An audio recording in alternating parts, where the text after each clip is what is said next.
Thank you, Mr. Chairman, and I'm fired up too. Obviously, we think this bill is very important, and we're working on it in a bipartisan way with Chair Rogers, yourself, and Ranking Member Schakowsky. We do need to get this done. So we are taking a significant step forward today with a strong, comprehensive data privacy and data security protection bill. For far too long, Americans have been virtually powerless against big tech's unceasing drive to collect, use, and profit from the sale of vast amounts of Americans' personal information. Last Congress, as chair of this committee, I was proud to work with then-Ranking Member Rogers and subcommittee leaders Schakowsky and Bilirakis to take bold action to protect Americans' personal information. The American Data Privacy and Protection Act was the first bipartisan and bicameral comprehensive data privacy legislation in decades and was reported out of this committee with a 53-2 vote.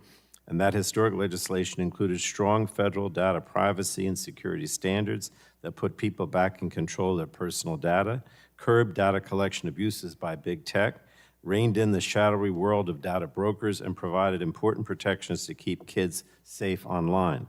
So I'm pleased that the American Privacy Rights Act discussion draft today adopts many of the key pillars of the ADPPA with data minimization rather than notice and consent as its foundation.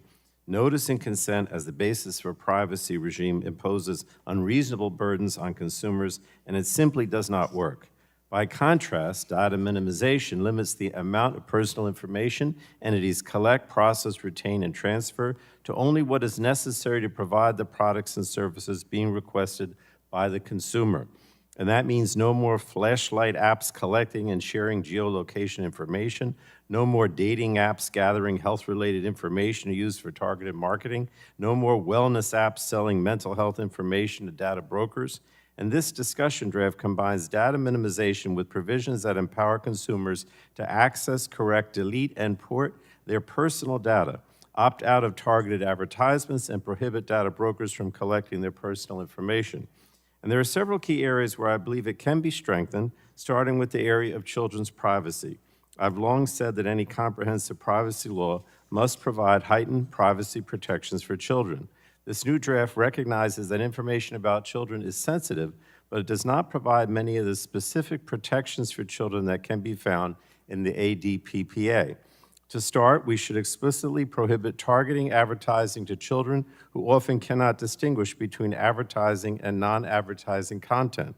We should also require companies to incorporate privacy by design in their practices and to adopt policies, practices, and procedures that take special care to identify, assess, and mitigate privacy risks with respect to children.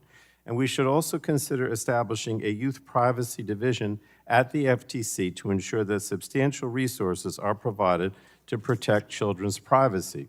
We need to ensure that COPA 2.0, which is one of the bills under consideration today, provides sufficiently robust privacy protections for children.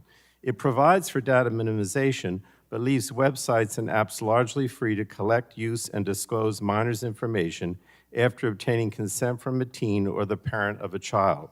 COPA 2.0 would actually provide children and teens with less robust privacy protection than those provided to adults in the American Privacy Rights Act.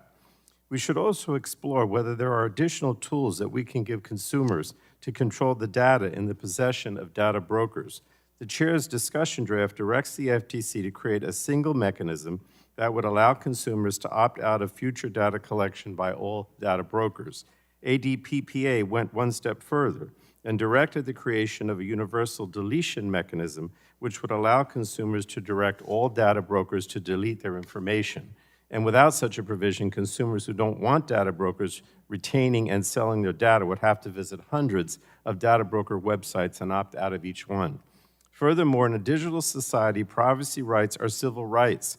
The combination of artificial intelligence and personal data can be weaponized to deprive people of the equal opportunity to find housing, look for a job, or receive information about goods and services. As we advance comprehensive privacy legislation that includes provisions on algorithmic accountability and discrimination, we should examine whether the current legislation adequately reflects what we've learned about AI, particularly generative AI, since ADPPA moved through this committee 2 years ago. So I look forward to hearing from our witnesses and other stakeholders about ways we can strengthen the discussion draft beyond what I've highlighted. I'm optimistic that we'll be able to get comprehensive privacy legislation across the finish line, and I'm committed to working with Chair Rogers and my colleagues to get it done. And I also want to hear more about the other bills on today's agenda. With that, I know I'm over my time, Mr. Chairman. I yield back.